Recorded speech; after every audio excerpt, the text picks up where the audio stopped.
Hello guys, welcome back to Telugu వంటగది. ఈరోజు మన ఛానల్లో the most requested recipe simple mutton curry. Curry గ్రేవీగా ఉండాలి, టెండర్గా కుక్ అవ్వాలి, టైం సేవ్ అవ్వాలి.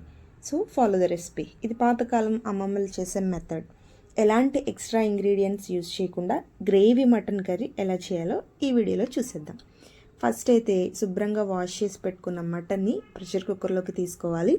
దీనిలోకి సన్నగా కట్ చేసుకున్న ఆనియన్స్, పచ్చిమిర్చి, అల్లం వెల్లుల్లి పేస్టు, టేస్ట్కి సరిపడా సాల్టు, కొద్దిగా పసుపు, 2 టేబుల్ స్పూన్స్ వరకు కారాన్ని కూడా యాడ్ చేసుకుని కొద్దిగా ఆయిల్ వేసుకుని వేసిన ఇంగ్రీడియంట్స్ అన్నీ మటన్కి బాగా పట్టేలాగా చేత్తో మిక్స్ చేసుకోవాలి.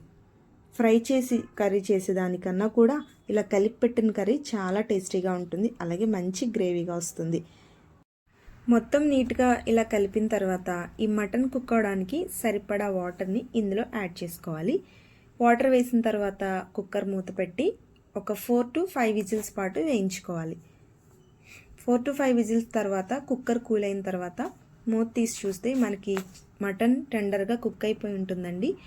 ఒకసారి బాగా కలిపి మళ్ళీ స్టవ్ ఆన్ చేసుకుని కట్ చేసి పెట్టుకున్న టమాటోలు అలాగే కొంచెం కొత్తిమీర వేసి బాగా మిక్స్ చేసి హోమ్మేడ్ గరం మసాలా కూడా యాడ్ చేసుకుని మూత పెట్టి మరొక 5 మినిట్స్ పాటు కుక్ చేసుకుని ఫైనల్గా సాల్ట్ చెక్ చేసుకుని వేడివేడిగా సర్వ్ చేసుకుంటే సూపర్ టేస్టీ యమ్మీ గ్రేవీ మటన్ కర్రీ రెడీ అయిపోతుంది. టేస్ట్ చాలా బాగుంటుందండి, ట్రై చేయండి. ఈ వీడియో మీకు నచ్చితే లైక్ చేయండి. ఇలాంటి మరిన్ని వీడియోస్ కోసం మన తెలుగు వంటగది ఛానల్ని సబ్స్క్రైబ్ చేసుకోండి. Thank you for watching. Bye.